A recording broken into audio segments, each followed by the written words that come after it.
When it comes to Fox and what they were doing with X-Men, we know that they had ambitious plans that ultimately did not live up to those ambitions. Multiple TV series, including The Gifted, were in development or even aired, and ultimately this would be the downfall of the Fox X-Men universe.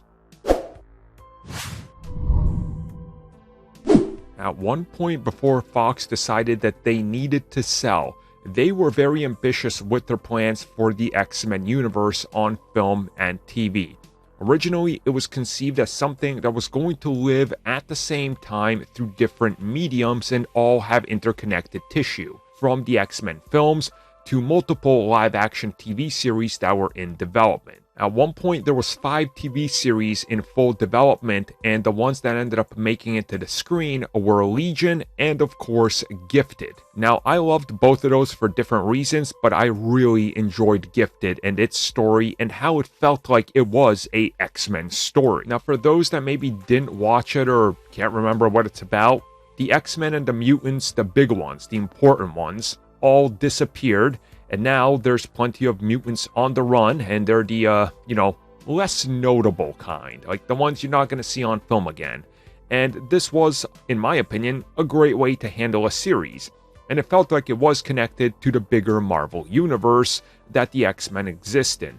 Unfortunately, that was only a facade. That's kind of what they wanted to put on as a, here's the front of it, but what was happening behind the scenes isn't really that. What we recently learned from multiple people involved with the series is that the approach to the series was, yes, it's set in the X-Men universe, go wild, see what you can do, and we'll talk about it. And then things changed. As they continued to develop it, they were told, well, don't use that. Don't reference that. You can't use that because that may or may not go to the films. Yeah, that character and their heritage and their connection to Magneto, aka Polaris, don't mention Magneto ever. We don't even want you to possibly tease it. Also, the whole thing with using Days of Future Past or anything like that, yeah, don't touch that. Essentially, just go make a show and we'll brand it whatever we feel like, and it's not going to connect to anything. So it started to change, and they did reveal that they sort of tried to meet in the middle, where they were given a little bit of a hint towards, look, we're filling in a gap for when the X-Men go missing. You guys put in your films.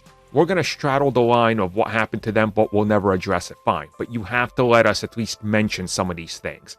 And they described it as sort of a headache almost, where they come up with an idea and then Fox would just go, no. Because the movie guys may or may not use that at some point, or no, that's going to go here. So they felt hamstrung the entire time, and ultimately the series didn't actually live up to its full potential. Now, in my opinion, all of this was actually better for it.